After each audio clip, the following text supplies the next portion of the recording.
never really had experience learning how to drive a stick shift. And that's how I learned. It was literally on a race car.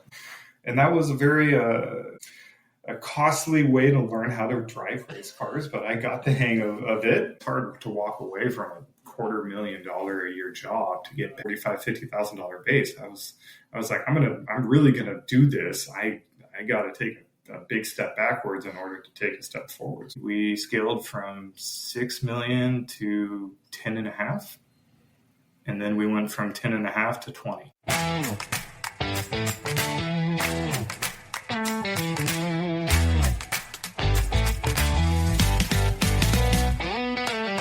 Hey there, and welcome to From the Ground Up show, where we encourage and inspire the next generation of free-thinking leaders by telling the stories of those that have been there, done that, and are still getting it done, building a life they love with their heart, their hands, and their hustle.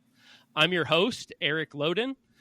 If you guys are enjoying the content, if you appreciate what you're doing, if you could help me out, leave a 5-star review, subscribe, like, follow, share. That's the best way to get the content out there. Today, I am joined by Grant Gilmore, and I am really excited to have Grant on the show. Grant has had kind of a meteoric rise in the roofing business, helping grow AMW into a regional powerhouse serving Northwestern United States. Grant is an amateur race car driver, a husband, and a father. So, Grant, welcome to the show. Hi, Eric. Thanks for having me on. Yeah, we're excited to dive in. Yeah, absolutely.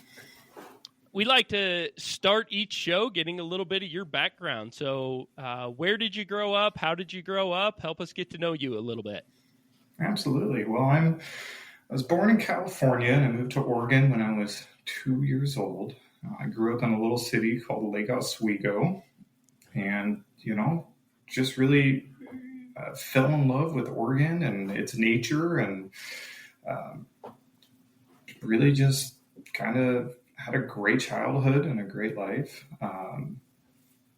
Went through private schools. I went to a boarding school for a while. Then I really started to fall in love with business when I ran into college. Okay. I think you're the first person I've talked to that has gone to a boarding school. Can you tell us a little bit about that experience? Was it something local or did you go away to school? Oh, yeah. So I guess it kind of starts out with my father. He was, when we moved into Oregon, he had a job at a company called Ford Graphics, and he was kind of a middle manager, kind of put in place to refine systems and processes, and he was pretty good at that. So they gave him a promotion to vice president and regional on the West Coast. So for 20 years, he was flying to Seattle every Monday and coming home Friday morning. So I had an interesting childhood where I only got to see my dad on the weekends.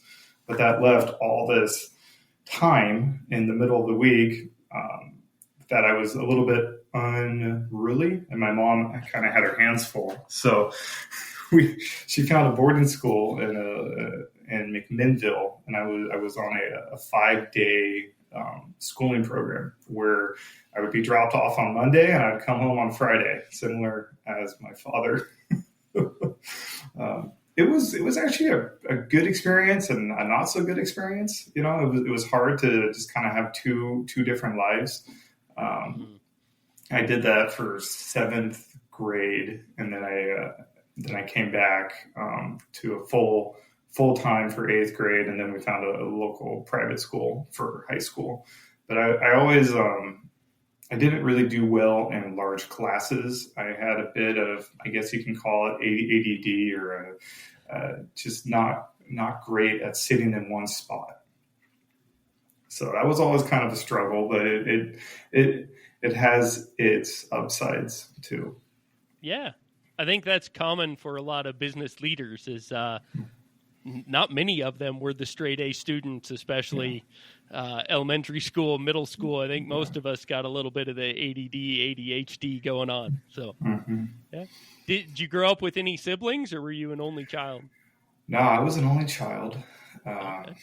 That was a whole nother part of my life that I had to reconcile, because you find out once you hit real life that being an only child and having everything all about you all the time isn't really the greatest way to branch out.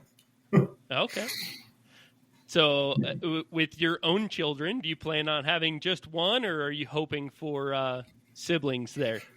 Oh man. Well, I was on the fence, but we actually had a home birth, and it was a 30-hour labor, and Oh Reed my was gosh. 10 pounds. So it was a full on like traumatic experience, almost straight out of Saving Private Ryan. So we're actually happy with one child. We never want to go through that experience again, and we're very grateful that everything worked out.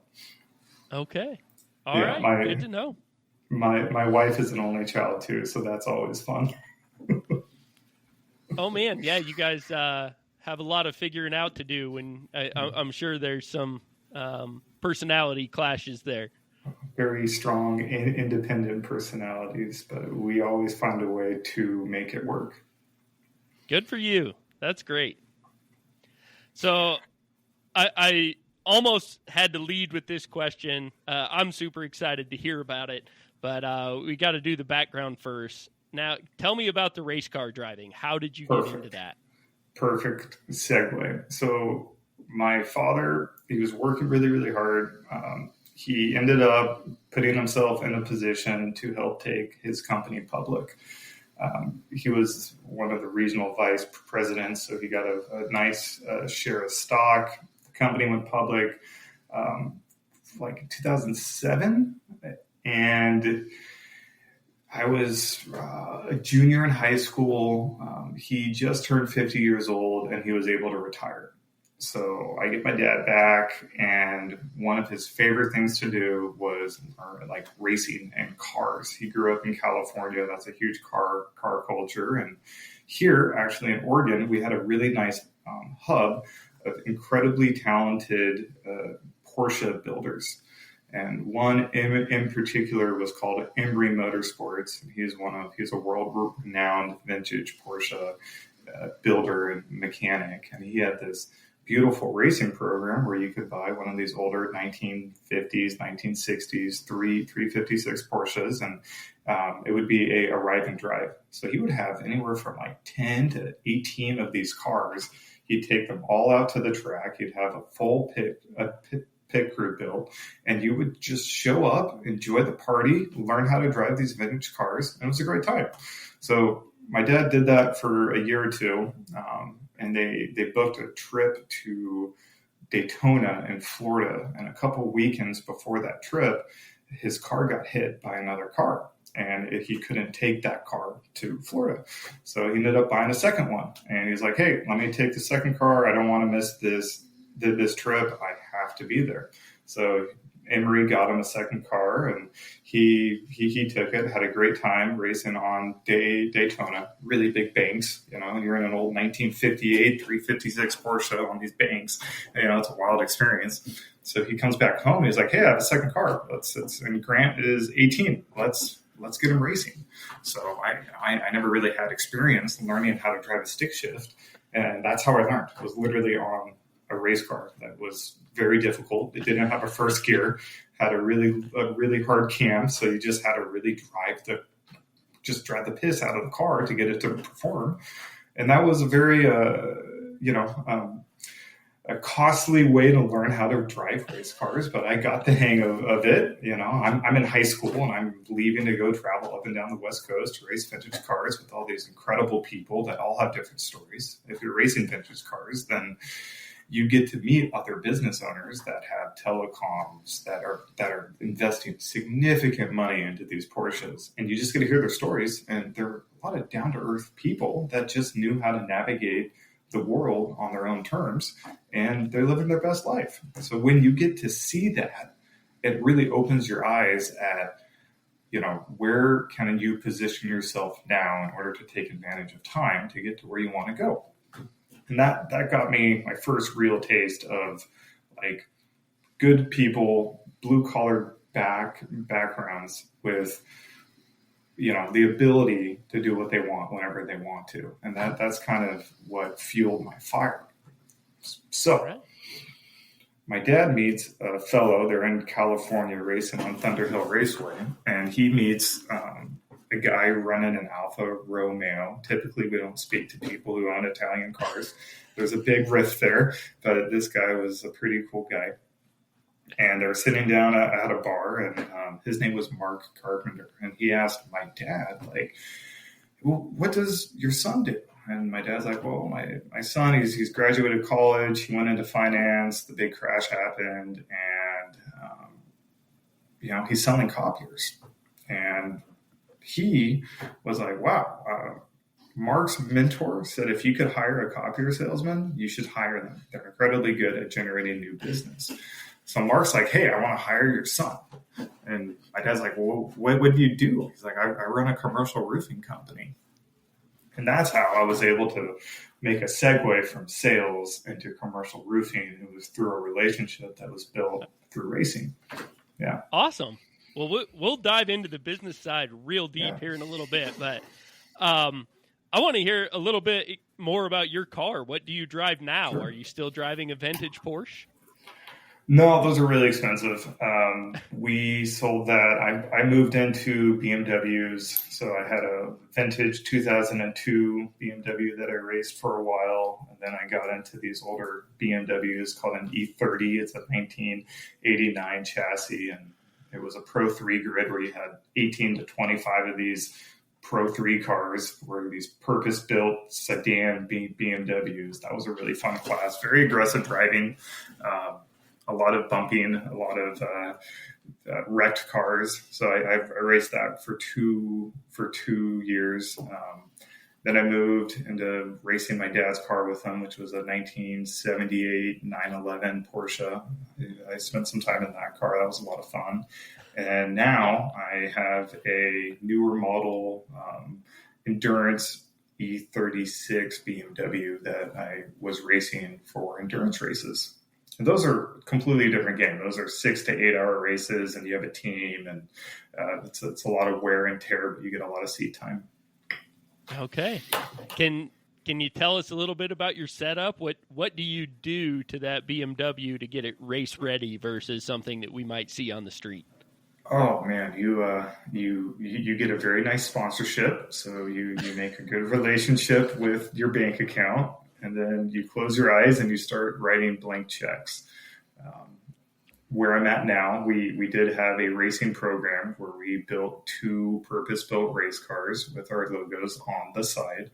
And, it's you go through the entire car. Like, you strip it down to the bare chassis. You want to get it as light as possible. You want to get it as mechanically sound as possible. And then you want to put on all the really cool race parts, the fuel lines, the endurance fuel tanks, the really nice braking systems, all the control arms, all the bushings, all the gaskets. I mean, you go through every single piece of these cars, and then you get a really nice machine that's really fast. Okay. So how does it compare, like weight-wise and power-wise? What kind of a difference are we talking about between a race-ready BMW and the stock? Yeah, I mean, there's different ways to build your car, and you can, we always liked a little bit lower horsepower car, but a light, very agile car. So the weight to the horsepower to weight ratio is in your favor, and you have to keep the momentum up. So it's really about, like, I would rather corner and brake than go fast in a straight line, and that's where you build your skills, and that's where you can take advantage of nicer tires. You really want to use that contact patch and keep your momentum through the corners. So, a lot of people think, like these Ferraris or these high-end Corvettes, those street cars are really fast, but you put them next to my, I forgot the 1995 BMW that I retrofitted, and I will be seconds faster around a racetrack just because it's a purpose-built race car. It's really hard to compare, but you can spend $185,000 on a supercar. It still won't have the same performance capabilities as an actual purpose-built race car. Yeah, that's interesting. I know I'm a car guy, but not a race guy. And I've noticed the big head-to-head right now is the Ford Mustang GTD, and the Porsche are kind of competing for the fastest times on the Nuremberg track. And neither one of them is the most powerful car out there, but they beat a lot of cars with way more horsepower. They were built to race. They were built for the track, like you're saying. Is that accurate? Oh yeah, no, they're engineered, and that's the thing. Engineering's come so far that you can really squeeze the performance out of the cars, and I'm really excited to see what happens in the future with some of the advancements that they're making. It gets to the point where these cars are too fast for the road, that people can still buy them. Yep. I had a crotch rocket in high school that was that way. The fastest speed limits in the country are 80 miles an hour, and that bike would do 100 miles an hour in second gear and had 6 gears. You couldn't ride it legally. Yeah. So. Yeah. Awesome. I mean, imagine being 18 years old and learning how to race cars, and then you have a nice BMW for the street. I mean, I had over 15 speeding tickets and multiple street races. I mean, I was going down the wrong path with that car. I'm very lucky to still be here. I was going to say, I'm kind of impressed you still have a driver's license. I'm not sure Yes. I would. No. Great.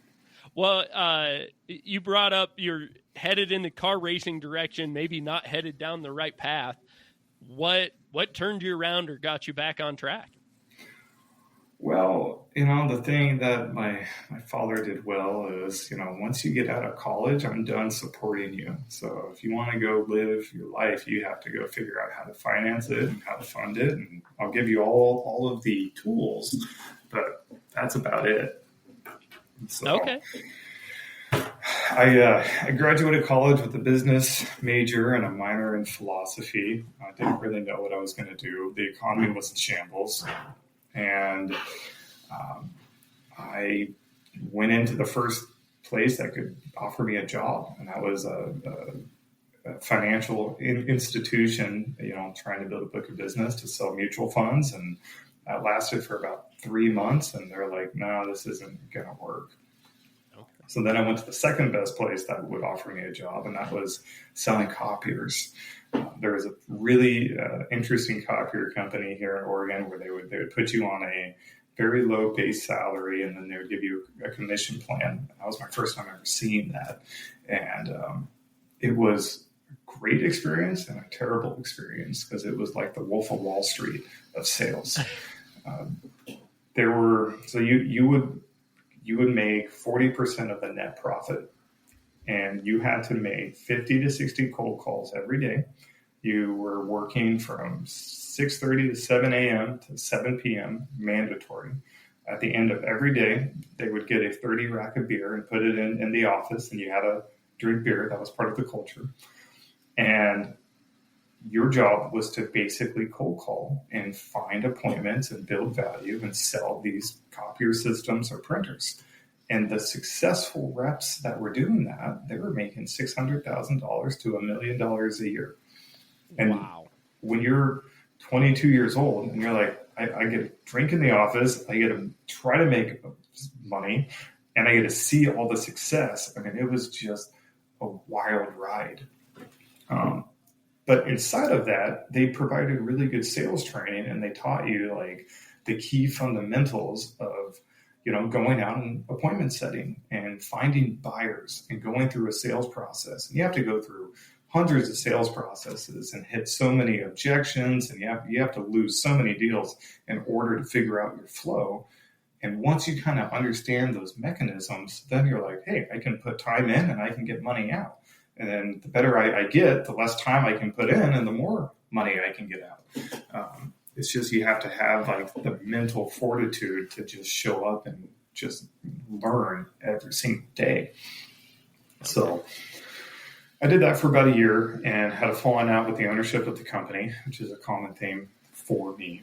And I went to their competitor, and that's where I went from a very kind of morally loose, unethical, sales-driven, results-oriented company to a corporate company, and I've never really seen corporate yet. So I segued over there, and I worked for Rico, and I saw, the proper kind of management tiers. I had a sales manager, I had Salesforce, I had like all the time management systems in place, and how terrible it was ran. But you can still find ways to succeed. And ironically, that's where I found my wife, was at a copier company. But I stayed there for about a year and a half, and I found ways to navigate their internal systems, to create better commissions for myself. So I was able to figure out how to work the comp plan, and I was making twice as much as my peers, just by reconfiguring their estimating models and selling a bunch of copiers. But it's a complete burnout. So by the time my father got in touch with Mark at Columbia Roofing, I was ready to leave the industry. So I went from there, and that's when I segued right into commercial roofing. And that was when I was 24 years old. Okay. Yeah. So you're done with copiers. You've seen a couple different corporate structures or cultures, and now moving into roofing with Columbia Roofing. What was your role there? What were you doing for them?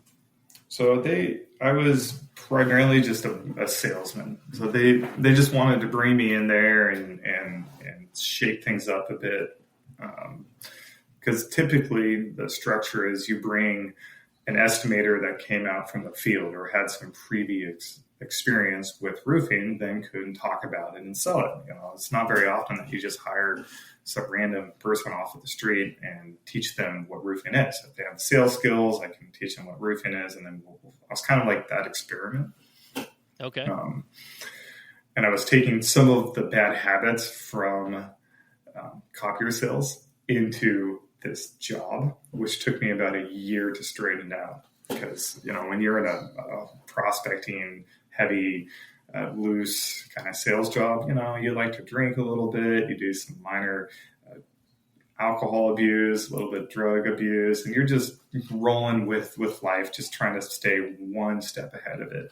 I mean, I think at this point, I was, a good commission check was $2,000 to $3,000. My best month, I made like $7,500. I had a couple $1,000s in my bank account, and I was living I had a townhouse that my father gave me for $1. That was part of the tools. He's like, I'm going to give you a place to live, but you got to figure it out. And I had all my friends live with me. So I had two other salesmen. One was a service writer. His name was Chris. He was living with me. I had another copier salesman living with me. And then I had another buddy. So we had like 4 or 5 salesmen living in this one house. And that was my life. We just partied and made money. And, that's your early 20s. That was the halfway home. So I went from this like kind of college mindset to, hey, this is a career. Like the first year at Columbia Roofing, I really realized like I can make a career here. I have to grow up. And that was like the real education. So I get transferred into Columbia Roofing. In the first 2 weeks, the sales staff leaves. So they were all like, the company had culture issues. They had a bunch of things going on behind the scenes, and I show up, and that's right when I think 2 or 3 of their core salesmen leave the company. So it's just me and one other guy there. And I'm like, this was a nice, well-running, family-owned commercial roofing company, and they just lost all their guys. And it's like, oh my God, what did I get myself into?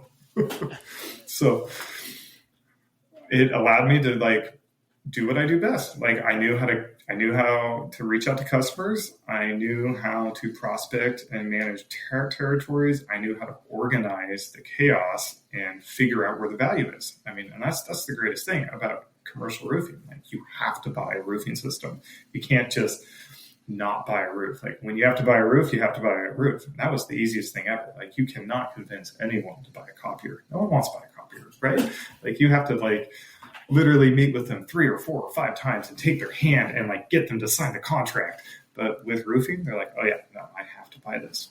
So what I started to find out is not even really knowing commercial roofing that well, just knowing the sales process, I was able to start churning contracts and really getting numbers on the board quick. And that's something that they were all really impressed by. They were like, who is this kid? Like my first year, I sold close to the company record of sales, if not broke it. I sold over like $3.5 million, which back then that was a lot of money for your first year of sales. I didn't really know what I was doing.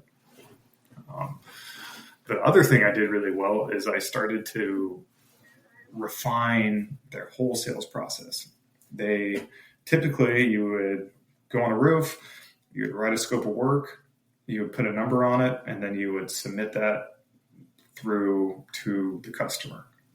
And that was so backwards for me because that's not how I buy. If someone just gave me a scope of work with a big number attached to it,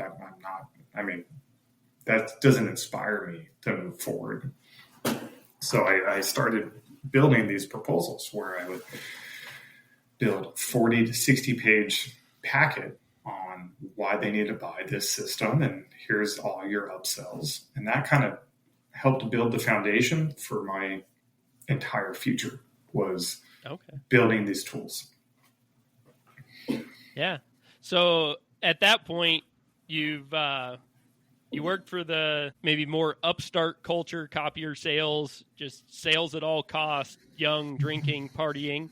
You moved into a big corporate job and got to see corporate. And now you're working for more of a family-owned, family business culture company. What were you able to pull strengths and weaknesses from all three of those? And how does that experience play into how you would run things today?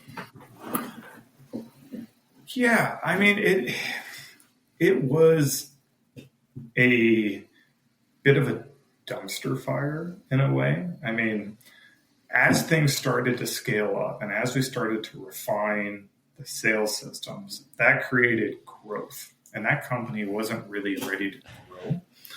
But I was like, I need to make money. I need to get a comp plan. They never had a commission plan. So we got comp plans. We branched into Seattle. We bought a company in Long Beach. I grew into the regional sales manager.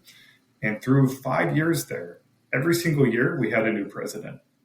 So imagine having a new leadership structure every single year for 5 years straight. That takes a toll on culture, right? And it also creates a lot of volatility, creates a lot of difficulties in operations. And, I think I joined there when they were around 6-7 million. I took them to like 15-16 million. We built out a bunch of new salesmen and systems and processes, but eventually you just get kind of burnt out because you don't have the right foundation to scale the company. And what I learned over those 5 years is it would be easier to design a company from the ground up than to fix this one because there were key items that needed to be changed. Yeah. Okay, so that brings us probably closer to current. Your next move was from Columbia to AMW, where you are now. Can you tell us about the impetus for that change and what that jump looked like? Yeah, so it did. It got to a point where I needed to find what the next steps were. And we had a new operations team. One of the the operations manager and I, we saw the same things. And he was Mormon, and he met Ken Dixon at church, and Ken owned Architectural Metalworks, which was a small specialty sheet metal shop. And Ken had a background in roofing, so he knew about it, and he knew the family, and he knew the company I was working for. So I was able to go and get coffee with him. And we just got coffee, and we hit it off, and everything was just kind of flowing, and it was a complete different personality than I was used to working with. It was way more, hey, let's try this out, and I'm going to say yes, and we're going to have an open conversation versus, no, you have to do things this way, blah, blah, blah. So I was like, okay, there's something here. Let's start talking about what making a change would look like. So, I'm still at Columbia Roofing. I've built an incredible sales team. I have great relationships with all my salesmen that I've trained personally. I've hired personally. Chris, my roommate, is working at Columbia. My other roommate was working at Columbia. So it's like I'm living with my company and my team. And I had to tell them, like, hey, guys, I'm moving on. I sold this big job. It was a beautiful contract at like 42% margin. I had the contract signed, and I gave it to the owner to sign off on. And he was a little upset. I don't know why. He didn't like the contract. He wouldn't sign it. And I was like, okay, if we're hurting for sales, I'm bringing you this beautiful $300,000, nicely well sold job, and you're not going to sign it to just make me angry, then I'm just going to leave. So that's what I did. So I packed up and I left. And that was the straw that broke the camel's back. So I took about a month off. I bought a boat. I went fishing. I kept in contact with all my buddies, and everything was just kind of rebalancing in my life. I married Megan. I had a wife. I moved into this bigger house in Lake Oswego that I couldn't afford because I left my company. I had to sell that house. I took a $25,000 loss, which was a really hard thing for me to do at that time. I sold the house. I moved right back into the townhouse, and I had to reset my life so I can afford to ramp up the new company. And that was hard. I mean, it's hard to walk away from a $250,000 a year job to get back at, I took a $45,000, $50,000 base. I was like, I'm really going to do this. I got to take a big step backwards in order to take a step forwards. So I got everything in line, and I had all the energy there, and I started with AMW. And what I didn't know is everyone at AMW didn't really know that I was starting a roofing division. So Ken knew, but the rest of the company really didn't understand who I was or what I was doing. And that later to find out that Ken might not have been the greatest communicator, but he knew what he was doing all along. Just not everyone was on his same page. So I show up to work, and I'm in the smallest office you can imagine. It was a utility closet. It had no windows. It was like 4 feet by 6 or 7 feet. I mean, we were talking 35 square feet was my office, and that's where I set up shop. And that began the saga. Okay, so where do you go from there? Your AMW is primarily a custom sheet metal shop doing architectural metal, and you're launching a roofing division basically by yourself. Is that right? Yeah. And so you've got 35 square feet, a computer, and you're supposed to be running a roofing division. How do you get it off the ground? That's the beauty of it. So the first day I was able to secure an appointment on this beautiful roof, and Ken and I are going up there, and we start talking about our business plans, and we're walking the roof, and we're looking at it, and we do a full takeoff. They wanted a sheet metal siding package, and the roof hatch, as I'm coming down the ladder, it was a faulty roof hatch. The wind hits it at the perfect time, hits me on the head, and I fall off the ladder straight onto concrete, about 12, 13 foot drop. It was a big drop. But I was able to kind of turn as I was falling and catch myself, and I basically pancaked out on this concrete floor. I broke both of my arms. I lost my front tooth, and I suffered a severe concussion, and I had to go to the emergency room. That's a tough first day, right? That's a workers' comp claim. Everybody in the company is like, well, who is this guy and what is Ken doing? And it puts you on a recovery arc that's going to take, 6 months to a year. So I had to, like, the first 2 months, I was literally in my townhouse with 2 fractured arms, banging out my business plan and my marketing materials. And at this time, there was upheaval at Columbia Roofing, and one of my best friends, Chris Woods, he was fired because operations kept dropping the balls on his projects, and his customers were getting upset, and he was getting upset, and there was a new president involved, and they were butting heads. So they fired him. So we just hired him. We picked them up. So now I have my buddy here who's also going to help out in sales. Columbia also fired a foreman. So we picked up the foreman, and that was our main service guy. And then they were also kind of not paying out on commissions, and they let go of my operations manager who felt cheated. So then in like 2 to 3 months after my fall, all these people started to get let go. There were opportunities, and we were able to kind of keep the wheels on the bus and get enough billings, and we just hired them. Like we took the risk, and all of a sudden we snapped our fingers, and we have like 3 or 4 employees within the first 4 to 5 months. So that kind of created the nucleus. And, meanwhile, I'm just kind of building the systems and the processes and the foundation to start growing.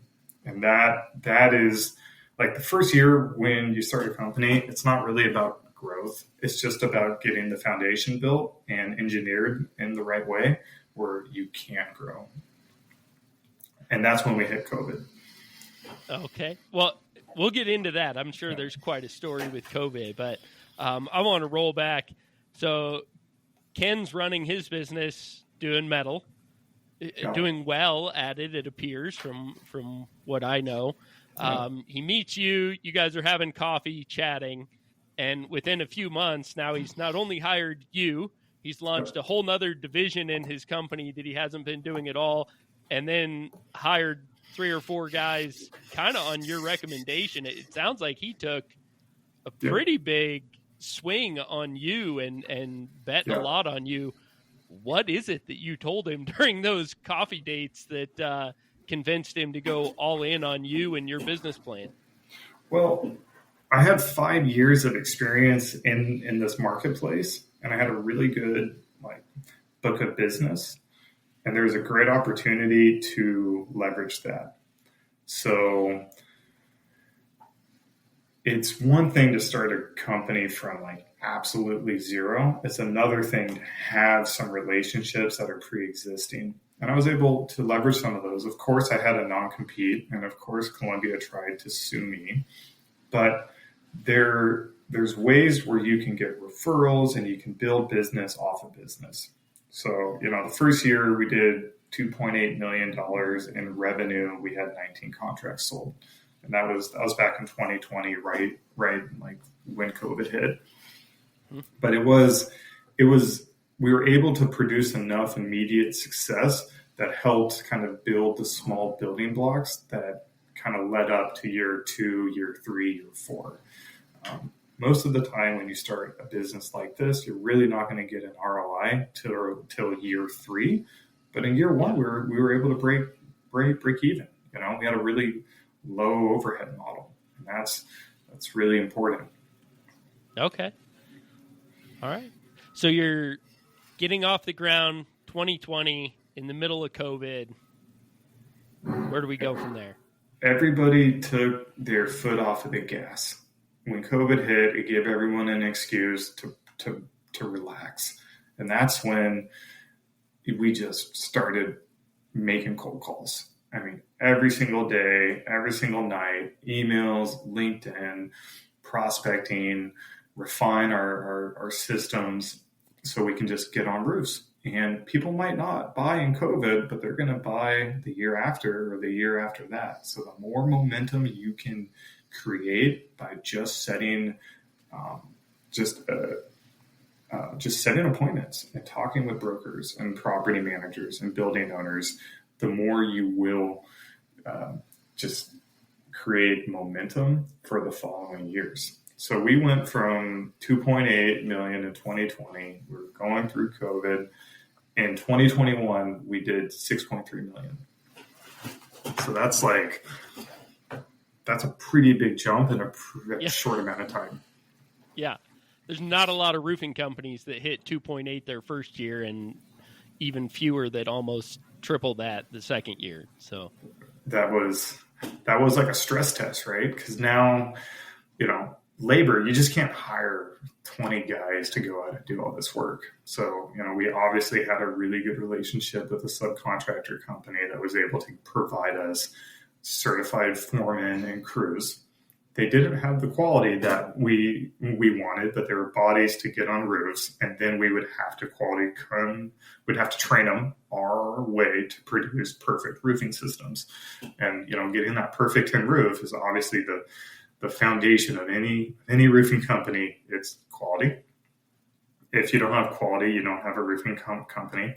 I don't have a background in putting on roofs. I've never really put on a roof system before. I've done leak calls and I've done tear off days, and I've done it, but not like eat, sleep, live, install. And that's where your operations team come in. They have to have that knowledge in order to get that quality there. You never cut corners, and you build a foundation of providing for the customer. And that's what we learned how to do in the first year after COVID, or after 2020, was how do you run 4 to 6 jobs every single month, provide the quality, and churn it out profitably. And not just stress test everything. I mean, you break everything. You make every single mistake. You try to learn from it. You might have to make the mistake 2 to 3 times before it really sticks. We didn't even know how to estimate. I had to teach myself how to estimate.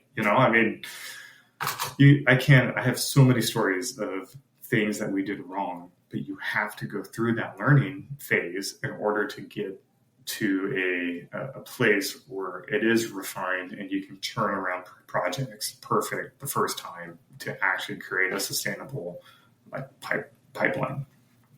So the first 2 years were really just figuring it out.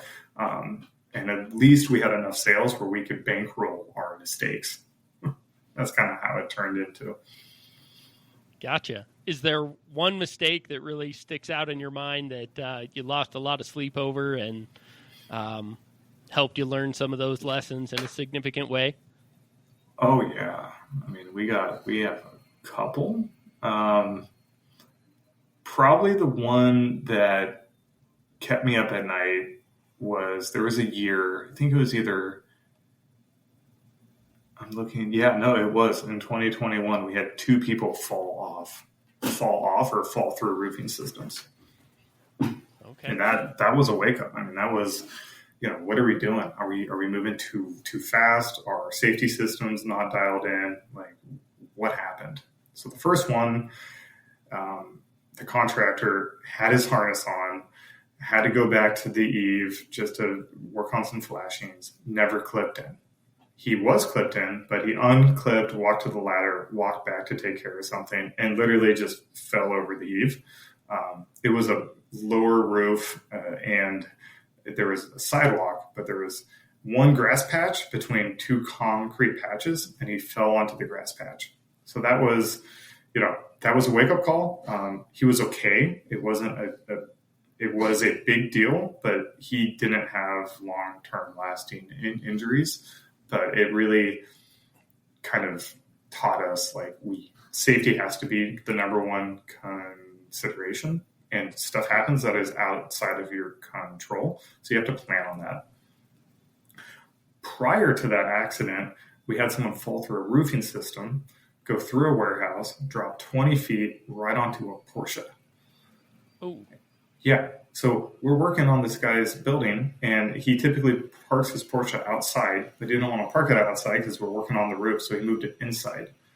And then they were cutting through plywood, and the dude cut the plywood out from around himself, fell through, landed on the rear window of the Porsche, shattered the glass. That took all the impact.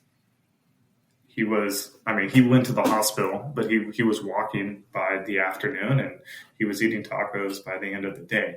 But no one just has a 20-foot fall. And, we were so lucky. Like, if that Porsche was not there, we would have been done, and he probably wouldn't be here.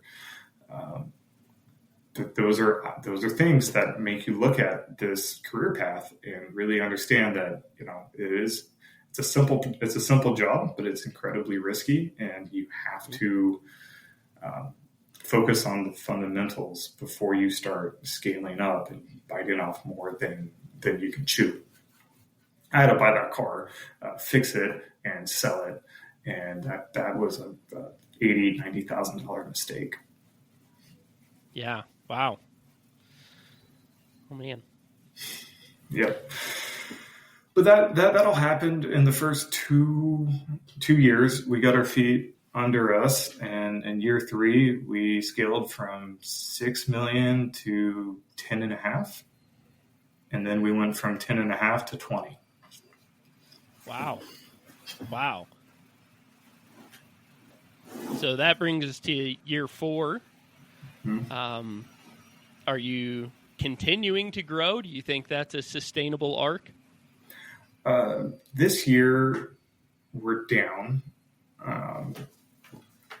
We went from 20 to 22, and then this year we're pacing about 16, 17. So we kept on trying to continue the growth, but we're in a really small marketplace. I mean, Portland is about as small as they come. And, I think last year we won the award for being we were the number 2 volume installer for Versico nationwide, which is a cool little feather in the cap.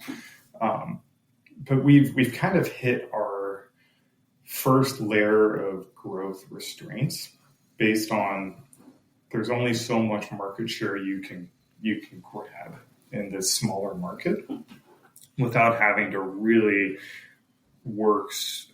You have to work a lot harder to get a smaller share. So that's kind of, our ideal position is to keep refining our internal strategy, but to start branching out a bit, looking at different markets and coming up with like new strategies to pull, 4 to 6 million out of 2 or 3 different markets, and you can double your company from 20 to 30.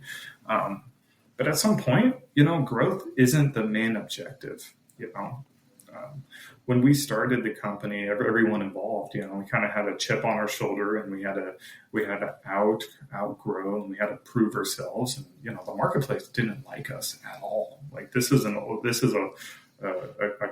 old boys club where if there's been no new commercial roofing companies at our scale in the Portland market for at least for a long time. Right. It's been like the Magnificent 7 here in Portland. And that's it. So to break in to that market and take away a lot of market share, you really face a lot of headwinds with developing your book of business. So you have to find your competitive advantage, and you have to find your niche. And our niche was our salesmen, and our sales process, and our proposal process, and how we educated and consulted our customers and gave them different options, and really led them down this path of, we're going to give you a bunch of facts about your buying systems. And, if you want to go with us, we're going to give you the best value. We're going to give you the best quality. We're going to do this faster, on time, and under budget. And we have to perform on these 5 metrics in order to keep you as our customer. And we've done that. And that's how we were able to grow really well. But it's been tough. But at some point you stop looking at the numbers, and you want to focus more on like your culture and on the long-term view of the company, and, finding other things that are more important to you than just the results and just the money. And that's been kind of the maturity arc that I've gone through as a business leader, and to be less data driven, less results focused, and more kind of culture focused. That's the transition that we're slowly making. Awesome. Yeah, I think a lot of businesses go through that. Can you tell us what does that look like inside AMW? What kind of things are you guys doing to focus on the culture, and what kind of a culture are you shooting for? What I'd like to have is a appreciation culture. Everybody in any company, particularly smaller companies that have to perform at a certain level, you're really trying to get the best out of your employees every day. And they have a lot of responsibilities. Like I have two people on my operations team, right? I have a service manager and an operations manager, and they manage all the field guys. That's a lot of work for two people. I'm putting $16 to $25 million on their back. We have sales teams that have to get in and do the dirty work and work really hard to win every single one of their projects. And everyone has these high expectations in order for us to keep the lights on. So it's how do you make them feel appreciated, and how do you try to keep the stress off of them as much as you can so everyone can live the life that they want to live in their own way. And that's something I'm working on engineering. One of my flaws as a leader is I'm very analytical and systems driven, and empathy is something that needs to be learned. But we are definitely getting there. Headed that direction. Yeah. I know you shared when you were in high school and you got to rub shoulders with a lot of the other race car drivers. Many of them were successful in the blue collar spaces. They were business leaders. And you mentioned that was kind of an inspiration for you, that you got to see these guys that worked really hard and then got to enjoy the benefits and were living a life they enjoyed maybe earlier in life than the average retirement. It sounds like that's kind of the goal of where you're building now, both for yourself and your employees. Is that a good way to look at it? Yeah, that's a great way. This company is just not all about me and my end goal. You really have to build it so it benefits everyone in some ways. That's why I have a pretty aggressive compensation plan put in place, so my team can provide for themselves very good living, and I take a lot of pride in that. If you engineer your company well enough, where you have a low enough overhead, you can pay your people, and that's the first step. Like, make sure they're paid well, and then you give them the time off that they need, and then you have fun doing it. If you can do all three of those things, you're not going to have a lot of turnover, and you're going to invest in your employees, and they're going to stick around, and they're going to take care of you if you take care of them. Great. I like that. That comp plan, how is that structured for different people? Do you guys do a lot of commission and performance-based bonuses? Is it pretty heavy on a base?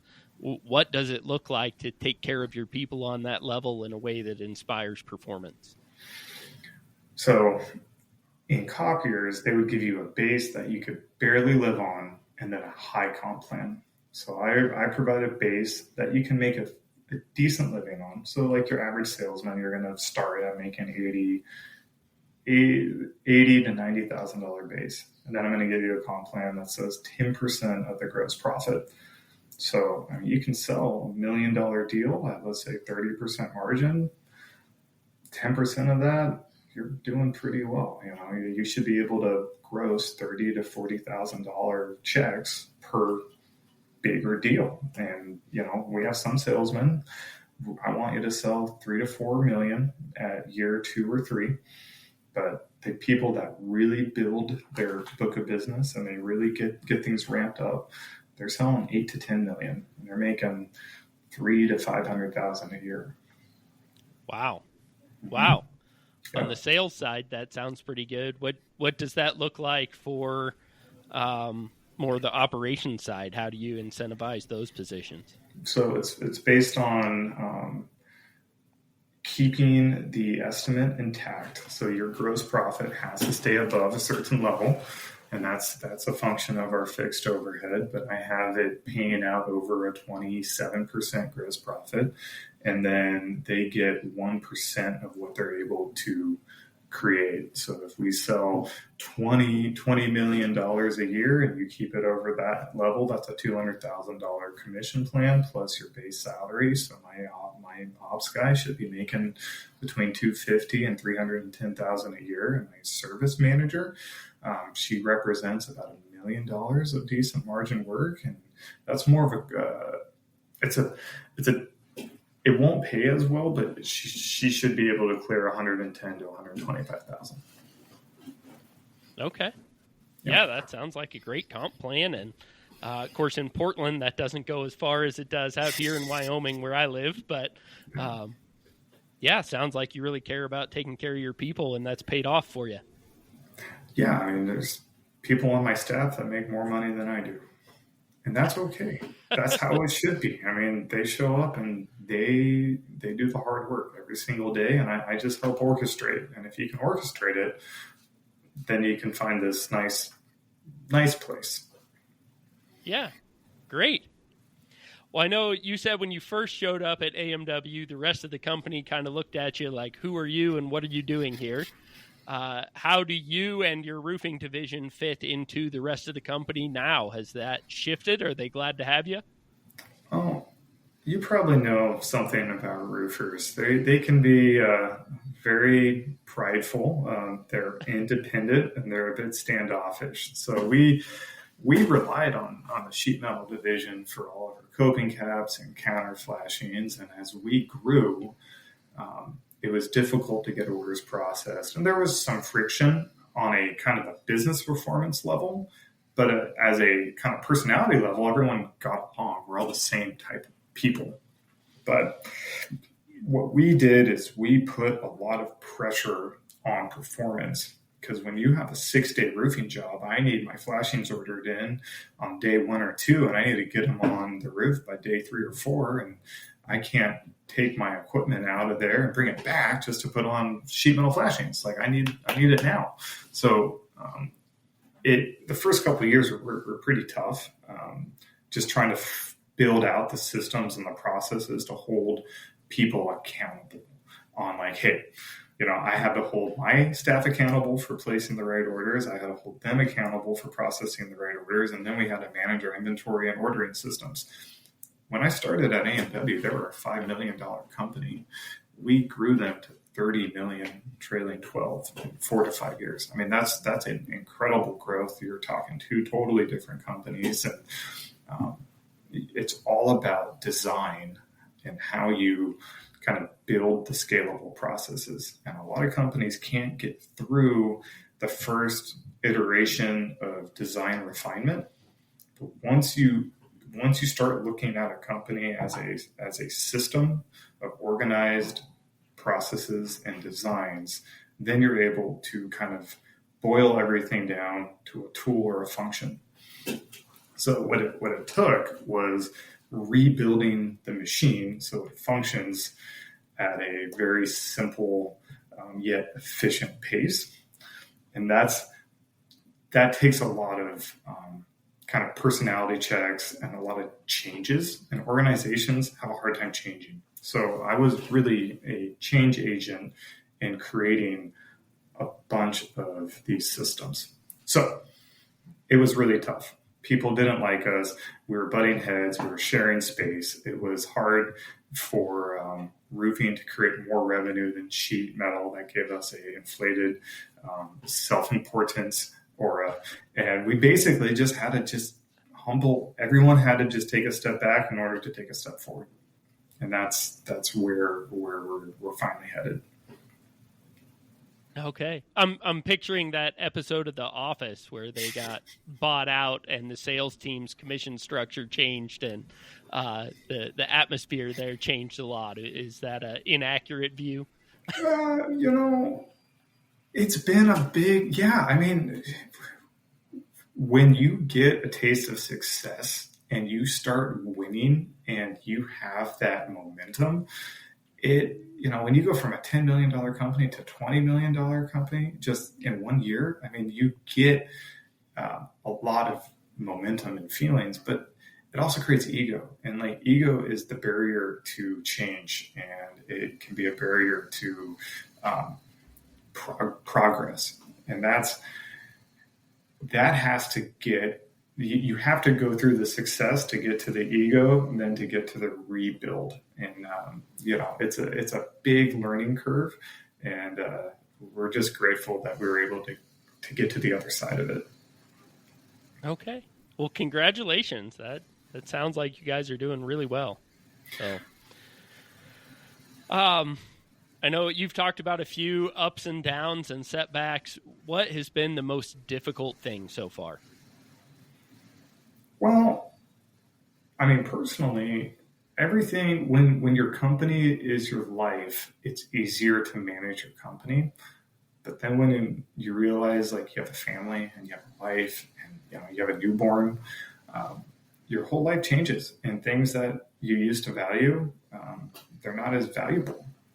So really it's finding that work-life balance and personally understanding where your priorities are, and then managing both to the best of your ability. In America, our culture rewards this work ethic and these 100-hour weeks, and really taking on these heavy lifts inside of your organization, and being the leader that has the charisma that can manage sales, operations, estimating, all of it. But it comes at a price, and it comes at a sacrifice. And for me, I found that sacrifice wasn't really worth it. I'd rather spend more time with my family and do less racing and more, building for our future. And that's been my biggest challenge, is managing my health and my family, and also keeping a successful company afloat through the turbulent times. It's all about balance. Yeah. I know this is probably a silly question. You guys have grown so fast and gotten to be so big, but was there something that delayed your growth to a degree that if you had to do it over, you would do differently? I don't think our growth was delayed. I think we just grew too fast and had to learn all the lessons in a very short amount of time, because you have to add on crews, you have to add on staff, you have to make a lot of decisions that you've never had to make before, all within one summer cycle. I mean, our roofing season is 8 months long. So every year we have to fit in 70-80% of our revenue in 8 months out of the year. So when you see that style of growth, you are probably buying jobs that you shouldn't be buying, or you're taking jobs on at too low of a margin. So, I think we probably did things the hard way. We probably could have sold jobs for a little bit more money and done less of them. And that would have been a lot easier for everyone. But we were so bought into winning at all costs that it created a lot of stresses. And when you stress your system out, you stress your people out, and you internalize that. So there's a lot of learning lessons packed into a small amount of time. There's some good advice there. Thank you. Is there something that you've changed your view on or changed your opinion about through the process of building your company? A company is a sum of its people. So, you really want to protect your people, and you want to find the right people for your company. I think as an owner, it's a lot easier to have a business partner that can help manage your blind spots. There are some things that I'm not good at. There are some things I don't want to be good at. And you really need to be able to just take a step back and acknowledge that, there are some things that you don't want to do, and hire people that are very competent for those items and just organize it, or organize your people, organize your strengths, and then boil everything down to the most simplistic nature of each function. And your goal as a business owner should be, I want to work the least amount of effort to get the best return on that time. And when you can start really refining your systems, it's going to put you in a much better place. That's great. I appreciate that. Do you use, you talked a lot about finding the right people, different personality, different skill sets. Do you have any resources or personality tests, things like that you use to help determine that balance and getting different types of people in the right places? Or is that something that you just kind of feel out and figure out as you go? That's the $1 million question, right? Because when you interview someone, you're not really interviewing them, right? You're trying to see the best in that person to see if they can match the skill set you perceive that they need to have to do well in your organization. So, I like to be direct. I like to have a very good description of work. And then when you really want to define the position or the role that they're going to fill, and then understand each item that they're going to be working on has a certain skill trait that you need to see if they will be competent in or at. So once you understand exactly what you need to hire them for, then you really need to find that personality type that's going to fit that space. And then you need to have relentless training, and you'll know in the first 4 to 5 weeks if they're going to work out or not. And if they're not really the right fit, you got to let them go and find another one. And the better you get at hiring and managing people, the better, the more core strength you're going to have. Because eventually that person you're going to want to have grow and take on more responsibilities, find the next step in your organization. So it's about just creating the right system, finding the redundancy, and then really trying to find the personality that fits for it. But I still haven't cracked the code in that system yet. It's people, Yeah. It sounds like you are really good at having well-refined systems and processes and defining that well. Would you say that's one of the biggest strengths that you have and in your company? Yeah. I mean, every company that wants to scale to that size, you have to have somebody that's orchestrating the inefficiencies. I mean, every construction project is going to have hiccups. There's always going to be problems. But you just want to focus on the top 4 or 5 big problems to solve, write them down, and then refine it. And then in 3 to 4 months, check off the next 4 to 5 problems and really navigate your change. And by the end of the year, you can look backwards and you should see all of those little things will add up to a big result. So it's really just about just isolating the granular pieces, and then through refinement, through conversations, through meetings, through getting input, through getting buy-in, you will create that change. But it's a hands-on thing that takes a lot of time at the beginning. But if you do it well enough over time, you're going to create this culture of allowing change to happen, allowing people to make decisions. And I have people underneath me that are now refining and building their own processes that I'm not aware of. I think that's great. They're finding efficiencies in their own job and they're able to make that change. So it's like, if you start your company with this kind of change culture, it will allow that to take place. And then it's being done without you even knowing about it. Like that's the sign of success. And that's going to really allow you to grow in the future. That's great. Yeah, I know that's a huge step as a leader, is when you find out about a problem after it's been solved. And it feels pretty good to have your people take care of something without even needing to involve you and see that they did it well and did it right. Oh, yeah. And everyone makes mistakes, and you can't harp on them. You just say, great, okay, try it again. Great. Yeah. Have you made any beneficial mistakes? Something that was a mistake at the time, but in retrospect, it allowed you to learn a lesson or open a door that now has been a benefit? Yeah, I call those happy accidents from Bob from Bob Ross. We have happy accidents all the time.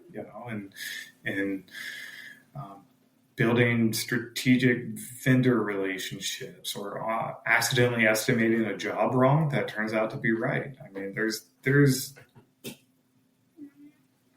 always an accident is how you perceive it. So anything that happens that isn't intentional, if you can learn from it or create a positive behind it, then it's a net positive. Yeah, that's a good way to look at things. So, if you could go back and do all this again, would you choose to do so? Yeah, I would. It's been a life-altering decision. It's amazing how close I came to not making that decision. And for any salesmen or entrepreneurs out there that are afraid to take the jump, I'd say you have to have faith in yourself. And if you know your stuff and you understand how to be successful because you've had success previously, then go out and do it. My hard part was being a little risk adverse financially. That's why I have a partner. He's the majority partner. He's benefited greatly from our relationship. If I had to do it over again, I wish I had put myself in a position to really mutually benefit from this growth. And, I didn't think I could be this successful or create a team that would be this successful. And 3 years later, boom, there it is. It was manifested. So, if you can do it on your own and you have the means to, you should. And then when you bring in a business partner, always get a very nice ironclad agreement that's lawyered up. I wouldn't have a handshake agreement. You have to look out for your future self, and that's very difficult to do when you're making so many decisions every single day. It's like, what is future Grant going to want? What is the agreements that future AMWs needs to have in place? And that's the hard part. It's like, how can you predict 6 to 12 months down the road in order to make sure your ass is covered? So there's a lot of mental math to do it right, but if you can navigate that well, you're going to be set. Okay. Have you guys been able to figure that out as you've moved forward? Have you made some changes to adjust things so you're happy with everything? Yeah. We've come to a really good spot, but it took, whenever you have a business partner, it's like a marriage. You have your honeymoon phase, then you have your figuring it out phase, and then you have, bumps in the road. But that's kind of where that humbleness comes in, and trying to let go of your ego and just work as a team, and work not for what's going to be best for me in 1 year or 2 years, but what's best for us, and that's kind of where we've all arrived at. But it's been a process. It's not easy. That's great. Well, if I can commend you on that, just the short amount of time that we've known each other, just the language you use, the way you talk about your business, I've seen incredible growth in that in you, and maturity. And man, I aspire to run my business the way that you do someday. You're doing a great job, and I can see it even just in the limited interactions we've had. So, thanks, Eric. I do appreciate it, and we're in this exciting time. Like, the next generation is moving into business. The baby boomers own so much market share of these companies, and they have an iron grasp on them, and they don't want to let them go. But eventually, they're going to have to transition. They are going to have to transition to the next leadership shell. And that's going to be our generation. We're going to have to show up and do things a little bit differently, and we're going to have to engage the younger generation differently, and that's a very results-oriented generation too. So everything's going to have to change, and if you can be in front of that change and you can be in front of that management style, then you're going to be able to keep the blue collar while providing the next way of doing things. Because it is going to go through a generational life cycle, and that's kind of what we're in the middle of seeing. Yeah. Also, this industry is getting gobbled up by private equity, and that's a big thing. That's a very, there's two sides of that coin, and it just depends on if you can find yourself in the right place at the right time with the right team. It could be really beneficial, but it can also be very impactful too.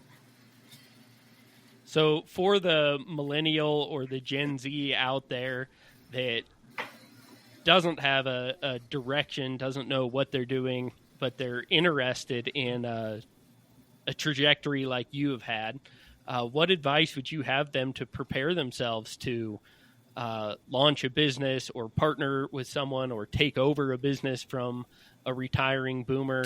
How can those people be preparing themselves to go into business the way that you have? The best skill set I think you can really have is being able to work backwards. So if your end result is here, how do you work backwards and get to where you are right now? So if you can build that out just roughly, and then you say, okay, what are my next steps? Well, here's the next step, and here's the next step, and here's the next step. And you can kind of focus on that end goal and kind of simplify your route to it.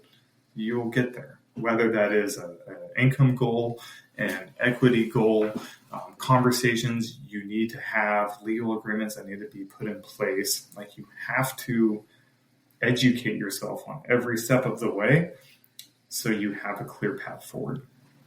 Now, if you don't have any experience with that, you're not going to get there until you have a job where you can get some education. That 5 years at Columbia Roofing, I had 5 different vice presidents or presidents. I saw 5 different leadership styles.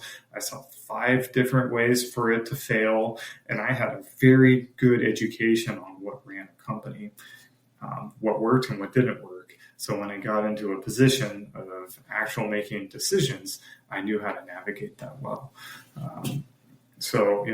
Get your foundation experience. Like, if you wanted to go into HVAC, become a basic HVAC tech, go become an estimator, do some house calls, sell it, really understand the business model. And then you can branch out and either buy a company or start your own. But you need to have that foundation experience and then the ability to work backwards.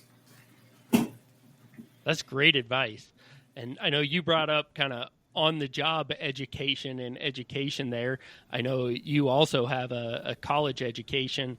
Could you speak into maybe the different skills that you learned in the 2 different areas and maybe put some weight on one or the other? Do you use much of your college education in your current role, and how important do you think that is?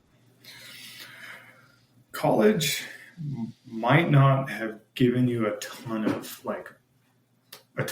just hard skills, but it gives you the ability to critically think. And I think the ability to critically think is probably one of the greatest abilities and traits you can look for. Also, couple that with a background in philosophy, you kind of learn how to see things from multiple perspectives and understand that you might be right when you think, or you might be wrong when you think you're right. So critical thinking skills, definitely a must. I was never a great college student. I had to work harder than most kids just to get a B or a C. But when it came to business, I had straight A's. Like, I understand money and I understand business well, because that's a separate language. It's good to learn the basics of that language and to get the vernacular behind it. That helps. A good vocabulary really helps kind of differentiate yourself when you're in a conversation. You're going to have a lot of high-level conversations. I mean, you're going to meet with bankers.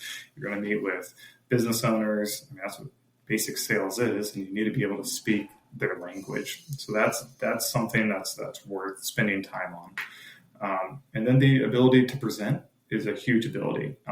In college, you had to go through all sorts of presentations, but now I do PowerPoints in front of property management companies, anywhere from 8 to 15 people.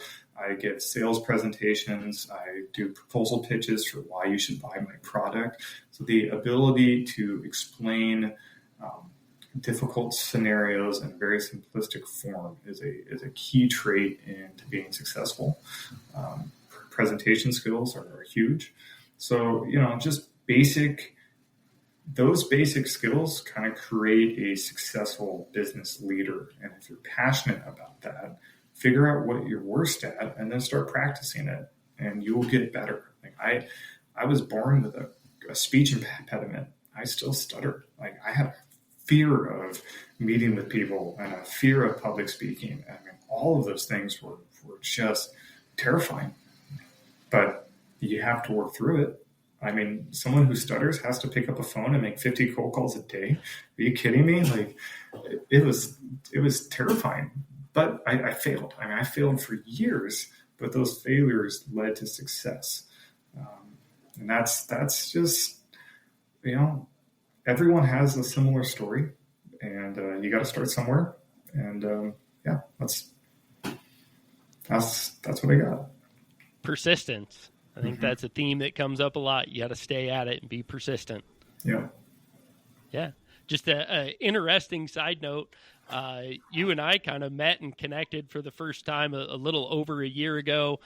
We've been collaborating and working together in a few areas and even on a project together. But here, 15 years after graduation, as we met professionally, we found out we did go to school together. And actually, Loden and Gilmore, we walked across the graduation stage together, probably separated by only a few people. So, what are the odds? Isn't that crazy? It's pretty interesting to run in such small circles and really never meet and connect later on. So, yeah. What was your thoughts on our education? Oh man, I enjoyed college. I felt like I matured and learned a lot in school. I don't know that like you said, I didn't gain a lot of hard skills that I use very frequently.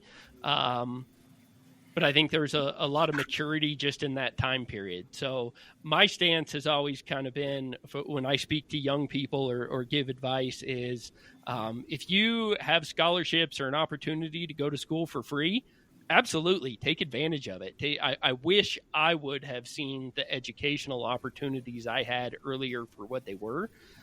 In high school and college, I checked the boxes to get the grade, to get my certificate. And now I'm spending significant money to learn and struggling to learn things. I'm like, man, I had experts in this field ready to teach me.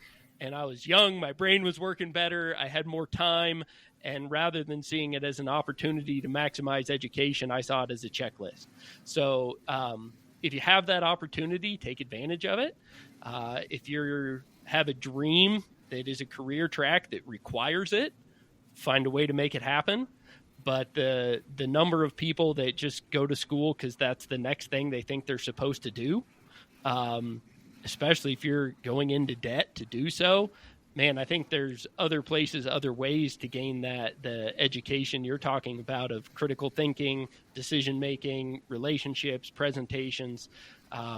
Put yourself in positions to learn those things where you're getting paid instead of having to pay to do it, is kind of my thought. So I don't know. What do you think? Would you agree with that? Exactly. I think that sums it up really well. And if you can put yourself in a position where you can be on a compensation plan at a younger age, then you can really learn sales. And if you can learn sales, then you can run a company, if that's your goal. Yeah, that's great. I think, from 14 to 25, there's so much maturing that happens in that period. There's so much education that happens in that period. And whether you go to formal education or the workforce or today's age, it's changed even since you and I were in school. The amount of information that's available, the education that you can get for free has just blown up exponentially. But someone that takes advantage of those 10 years from 15 to 25 to maximize your education, whether formal or not, you're going to be way ahead. Absolutely. Another thing also worth noting is everyone's going to pick up bad habits, and I always wrote my bad habits down so I can understand, things that I probably should work on. And we all have them. Phone time, like if you're younger and you're glued to your phone, that's something that you should probably start talking to yourself about. It's like, how much time do I want to invest in this screen processing knowledge that might not go anywhere? And what can I use this time for? And it's harder and harder to really focus on your future when you have so much data coming at you every single day. And there's this beautiful time in your life where you're just not that important, and you want to take advantage of it. Like when you're 21 to 25, like that's the beautiful time of your life. Once I started and actually getting traction in my business, your life completely changes. I mean, you're not having as much fun. You're having all sorts of responsibilities. You have monthly quotas. You have deals you're winning, deals you're losing. And the higher and the better you get at your job, the more problems that you have to fix. And then when your time just becomes solving problems, that's a rough go, man. Like you get paid well, like you have decent weekends, you can go to a fancy restaurant, but you look back at that time when you were 19 to 25 and you're like, man, those were the glory days. So yeah, just use your time as best as you can, and just be grateful for it, and just work on yourself, and it'll take care of you. I love that advice. I want to go back and revisit that, to identify the problems with yourself and deal with them, work on them. I love that you said you actually wrote them down. I think that's a skill that is lacking, not just among young people, but in our culture today. We've kind of gotten this message of love yourself, follow your heart. You are who you are, be who you want to be. And I think be your best self is a better message. And instead of, like you said, we all have negative traits. We all have bad habits. Instead of just, this is who I am, deal with it, be a better you. Fix the negative things, maximize the positive things. And I love that advice to write it down. I think if very few of us take the time to sit down and think about our negative traits, but even those that do that, kind of, you think about it, that's maybe something about yourself, but to actually write that down and set it as a goal to work on it, that's some good advice there. I think that's gold. Did you pick that up from somewhere, or is that something you just did on your own?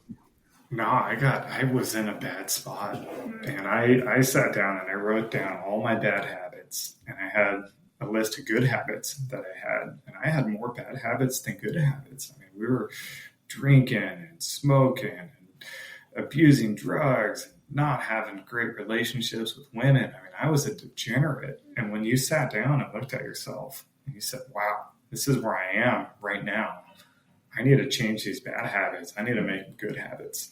And that took a lot of intention. It took a lot of self-realization. And you kind of have to come to terms with your ego and really realize that there's probably some personality traits that aren't going to benefit me in the future. I got to take care of future Grant.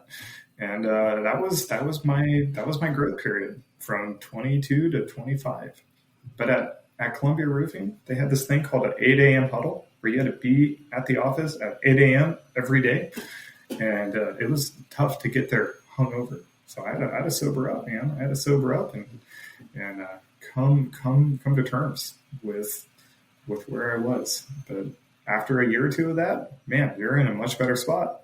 And that's the momentum that you need to get in front of your life.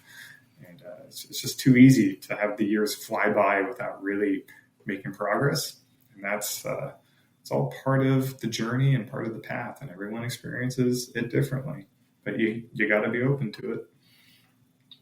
That's incredible. That it takes a really humble person to do what you're describing and to go through that. And it's an impressive thing. I know I've had some similar experiences, and usually it was kind of hitting a rock bottom, so to speak, getting smacked in the face with a significant problem that it took to wake me up and realize that I needed to change, I needed to mature, I needed to do something. Was there a particular impetus or motivation that caused you to sit down and really look at that? Was it just the 8 a.m. huddle, or was there something else? Well, I mean, kind of hard to put my finger on all the bad decisions and what one really led to that just change. But when you start to get success and when you start to feel like you're on the right path, it's a good feeling. And you want more of that. And I realized that, when you're on the wrong path, like that's not a great feeling. And, that sometimes leads to more negative feedback. But once you get yourself in that positive feedback loop, that creates momentum, and you have to have some discipline to stay on it.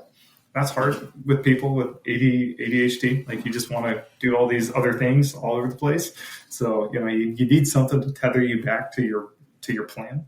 And, you're not going to be perfect all the time. You're going to have a step backwards here and there. But as long as you know and you have that compass and you listen to the compass, you'll work your way through almost anything. It just takes time. That's great. I love that. I know a lot of people kind of get caught in that shame cycle of you make some poor decisions. Like you said, most of the time, even the things that you think you're doing for fun or excitement, it's that feeling afterwards that brings you back down. A lot of people get caught in that shame cycle of feeling bad about a poor decision leads to trying to feel good by making another poor decision. Mm-hmm. And it spirals out of control. Somebody that feels like they are kind of stuck in life and are looking for a turnaround, and they want to get on that momentum of feeling good because of the good decisions. What advice would you give them to try to break that shame cycle and get on the cycle of building positive feedback? I listen to audiobooks from Jim Rohn. So, like self-help, motivational speakers, just people that have good words to describe the hard feelings and the psychology of your state of mind, right? So, like, when you're in a negative state of mind, you have like negative, like psychological effects on your decision-making cycles, and there's not a lot of hope. You gotta turn that thinking around. So you gotta teach yourself how to see the positives, and you gotta take care of your body. You gotta eat the right food. You gotta do some form of exercise. I bought a sauna, and I sit in that thing every 3 or 4 days. It just feels good to detox. Like, you got to take care of your body. You got to take care of your mind. And if you just start making better fundamental decisions for your life, it's going to naturally put you in a better spot. It's the same way with salesmen. Like, if you have a high performing salesman, they are not emotionally stable, right? You have competitive type A people that have to win deals to put food and money in their bank account to take care of their families. You are going to deal with volatile people. You're going to deal with people that are in slumps. You're going to have to figure out how to pick people up and put them on the right track. You're going to have operations teams that make mistakes. You're going to have pissed off customers. Like, you have to become a master of managing people's emotions and expectations and navigating it very efficiently and effectively to create buoyancy in that part of your company. Then you got to deal with all the financials and all the analytical stuff. I mean, there's so many different facets that you have to be able to emotionally manage, that you have to be the sale. So if you ever want to be put in the spot of being a leader, you have to learn how to manage the wins in your sales so you can navigate the rough terrain. And let me tell you, when you have supply chain issues, you have tariffs, you have different presidential leaders that is affecting your economy, you have a volatile stock market, it is going to become increasingly harder to navigate. So you have to become increasingly stronger and more agile. Yeah, that's great. I say I meet with a friend once a week to kind of connect, decompress, support each other. And we were considering the other day that, man, the problems we get together and talk about now are so much bigger than the problems we used to have. And a problem that was almost debilitating 5 years ago, that's just Tuesday now. Yeah. You mentioned a lot of kind of caring for yourself, getting yourself healthy and setting up for success there. You bringing up the sauna reminded me on my to-do list. I have a sauna at home as well that the control box went out this week, so I need to order a new one of those and get it in. But what does your routine look like to make sure that you are healthy, well-rested, eating nutritious food, taking care of yourself? What kind of things do you build into your routine to make sure that you are a peak performer and ready to tackle those big problems that you face? Great question. So I spend between $1,500 and $3,000 a month on health and wellness. It's a large part of our budget. My wife is a nutritionalist. I could not have done anything without her help. She really created balance in my life, and she addressed cooking and food and just giving me a healthy place to flourish. My health journey, that it kind of started a couple years ago. I was diagnosed with Lyme's disease. And then I went through a bunch of testing, and I had a lot of mold in my system, 14 different markers that were in the red, super high amounts of mold that kind of shut down my internal detox systems of my body. So I was feeling really bad. Stress is definitely not a help with that. Through this blood testing, we were able to isolate and found that it was actually diagnosed with blood cancer as well. So I kind of, 3 years into my business, I kind of had to take a step back and said, man, you have cancer, you have Lyme disease, you have mold, you just have a newborn, and your energy storage is completely depleted. Like, what are we going to do? How do we solve this problem? Well, started doing research, and I got a hold of a naturopath who is incredibly gifted when it comes to isolating problems, finding the root causes of it, and then building a supplementation plan to start to systematically fix each layer of my health onion. So it starts with food. A lot of people are dairy intolerant, and they don't know it. I'm one of those people. I try to stay away from dairy, gluten, low amounts of soy. So I'm not really focused on eating processed foods. Most of my meals are homemade, and I really do well with high protein vegetables and grains, low grains. Second thing I do is I have an EWAT system at my house, which is exercise with oxygen therapy. Fills up a giant bag full of pure oxygen. I try to do that 2 or 3 times a week on my exercise bike. You feel amazing when you exercise with oxygen. That's an incredible help with detoxing my body. I do IVs with nutrients once to twice a month. IVs are awesome. They give me enough vitamin C, D, mag, zinc, glutathione straight into the bloodstream. I have between 10 and 15 supplements that I take to bind with the mycotoxins and the mold in my system and make me feel better. Those are huge help. I do red light and I do sauna. So it's a freaking program just to keep me at normal. But what I found is after 2 years of this, all my markers are basically better. I'm working on my last 2 markers. My Lyme's disease is dormant. My blood cancer, it's a low grade blood cancer. It's essential thrombocythemia. I have too many platelets in my blood. My bone marrow creates more platelets. If it gets up too high, I have to go on a medication for the rest of my life. They say you can't.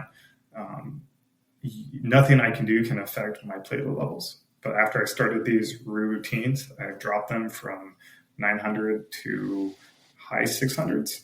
That's a 30% drop. Yeah. Okay, maybe you can't affect them.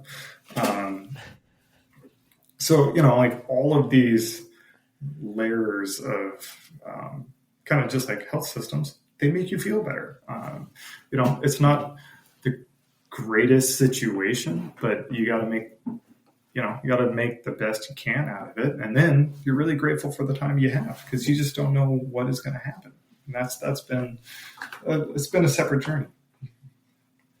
Oh, man. So somebody that doesn't have maybe the specific health problems that you have, but just wants to increase their health to become a peak performer, it sounds like you've been through the gamut of everything.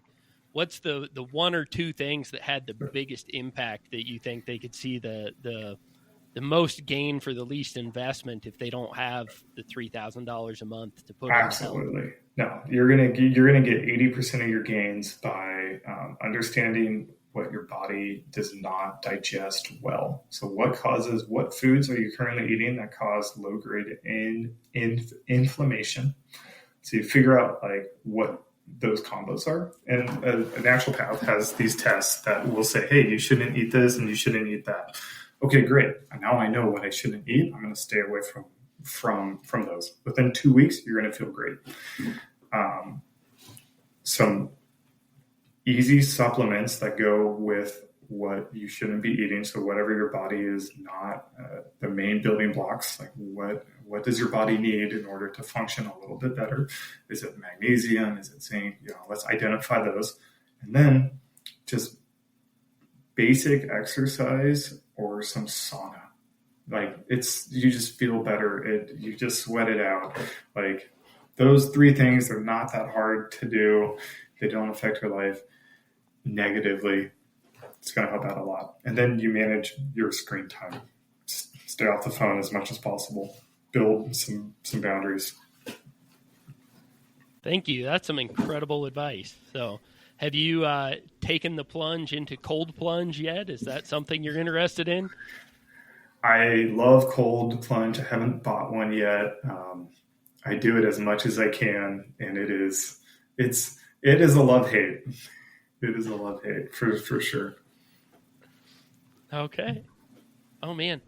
Well, it sounds like you've been through some difficult things in life, even just talking about your health there. You've struggled through a lot, and you seem to have a very positive attitude. You keep going, you keep pushing, keep grinding. We talked about perseverance. What motivates you when things get really hard? Why haven't you given up?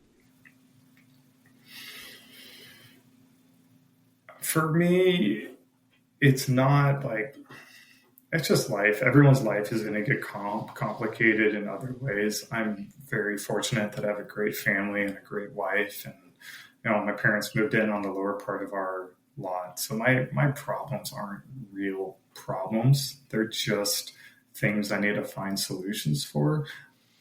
I'm lucky that I have the ability to have some control over my life. There's a lot of people that don't have that, or they're put in a position where it's going to take them a lot more work to get to where they want to go. So, I'm just, I don't really know. I think you just do the best you can with what you have, and you work every problem backwards, and you just figure it out. Okay. Well, I know we've talked a lot about growth and maturing. I know you've just learned a lot of hard lessons by figuring it out and engineering a system in your business for your life. But you also talked about some audiobooks you listen to. Are there any particular resources that you feel have been most beneficial in your maturity and growth? I can't point to one. You just have to say yes to everything. If you have a hard job, say yes, figure it out. Like just you have a very short-term memory. don't dwell on mistakes. And then when you're in the right place in your life, strive for change, because it's going to get busy and it's going to get crazy. And just try to create space for you and use that space to the best of your ability. Okay. So this is one of my favorite questions. Are you a person of a particular faith tradition? And if so, how has that shaped your journey building your business? Yeah, so I never grew up with a religious background. I would say that I'm spiritual in many ways, but I'm more just like philosophical. Like I'd rather have just be a good person, treat people well, use them as a means in themselves and not as a means to an end. So if you view everyone as their own person and you're just trying to enrich and better their life, they're going to do things that you don't agree with. They could leave your company. They could go work for a competitor. I mean, I've had lots of people go on their own journey, and if you can just support them in that, because that's what they want to do, that's all you can do. You can't hold resentment. Try not to be as judgmental, but your goal is to create this kind of utopic company where everyone benefits from each other.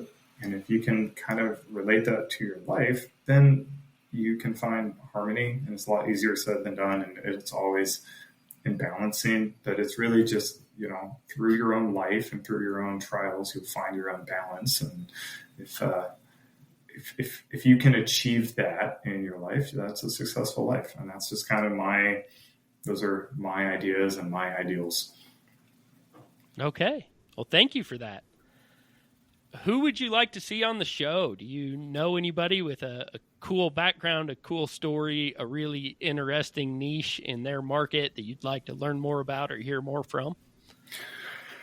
I think you should figure out where vintage racers are in your area, or fly to a vintage race car track, and you should meet some of these crazy older guys that have these 7-figure cars driving them on the edge. Those guys have some wild stories. Okay. All right. Well, I might have to see if you can hook me up or introduce me after the show here. Absolutely. Last question to either fuel or settle the debate. If you have a job to do with a cordless tool, which brand do you pick? Hilti's a great place, and DeWalt is a follow-up. Okay. Awesome. I think that's the first Hilti answer we've gotten, and we're getting close to neck and neck here with Milwaukee and DeWalt. So yeah. Chalk one up for DeWalt. All right. Perfect. Awesome. Well, thank you so much, Grant. I really appreciate you joining us on the show. If someone wanted to reach out to you, if they need some roofing services or are interested in picking your brain a little bit, would you be open to that? And is there a way they can get a hold of you? Yeah. I mean, they can reach out to Eric, and Eric will give them my contact information and email. They can call me direct. It's all good. Okay, great. Well, thank you so much. I really appreciate you making the time. And thank you guys for joining us here on From the Ground Up show. If you are enjoying the content, please give us a 5-star review, like, share, follow, all the things. We really appreciate it. That's the best way to get the content out there. And if you want to join us on a show as an expert guest, or if you have a question that you want to have answered on the show by one of our expert guests, please reach out to me. You can get us on our website, fromthegroundupshow.com, or on all the major social media platforms at From the Ground Up Show. So again, thank you. And until next time, keep grinding.